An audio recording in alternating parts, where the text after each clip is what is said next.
Hi everyone, I'm going to be talking to you today about Captain Underpants. Captain Underpants is written by Dave Pelkey, and he's kind of an interesting author.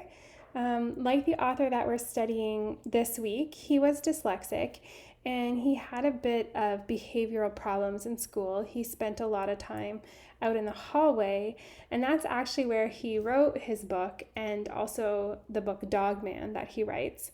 It was made when he was in grade 2 and grade 3. When he would be sitting out in the hall, he would do these doodles. So he's a really interesting author, and he's someone that the kids who are a bit reluctant can definitely relate to. So it's a good book to keep on your shelf.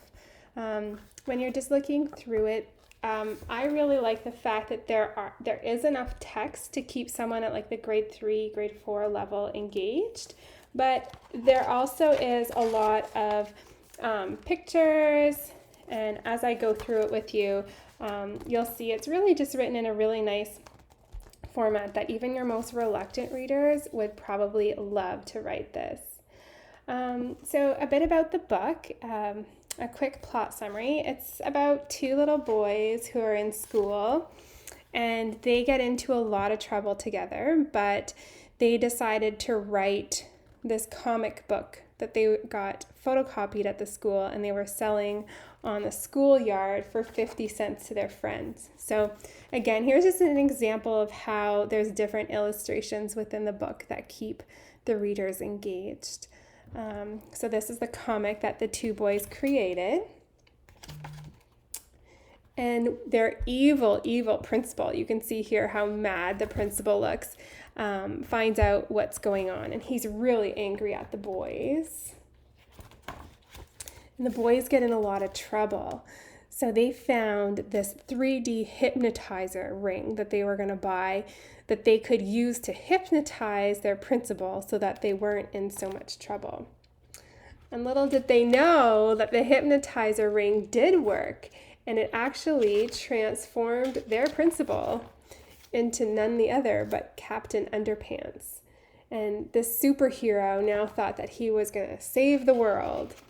So he was out and he was fighting bad guys, but eventually he met up with the bad guys truck who actually stole Captain Underpants.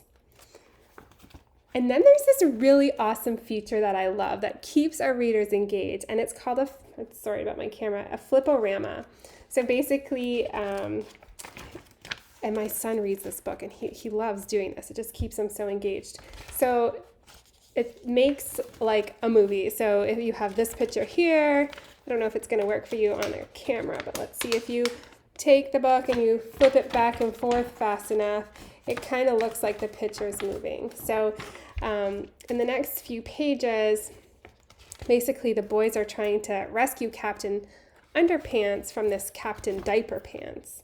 So they fight his robots and they try to rescue Captain Underpants. And so they try to use the ring to rehypnotize Captain Underpants once they've rescued him, and the ring doesn't work anymore. And so the only way that they can do it is by splashing water on him. So miraculously, when these boys splash the water on them, it works. But at the end of the story, we find out that the principal transforms back into Captain Underpants anytime somebody snaps their fingers. So at the end of the story, somebody snaps their fingers and there's Captain Underpants. He's running away. So the book ends on a bit of a cliffhanger. This is an awesome book. There's so many connections that you can make in the classroom. One of them that you could do that I have written here is you could actually have the kids create a comic book strip to change the ending. Because it ends on a cliffhanger, you could get the kids engaged and write a different ending for the book. You could have them write a newspaper article, sort of thematic about citizenship, where you talk about the difference between Captain Underpants, a hero, and villain like the diaper boy. You can even connect it to drama and have kids act out the skits. It might get a little bit crazy with poop being flown everywhere because that's in the book. But there's definitely lots of connections that you can bring forth to the classroom. And so that's Captain Underpants.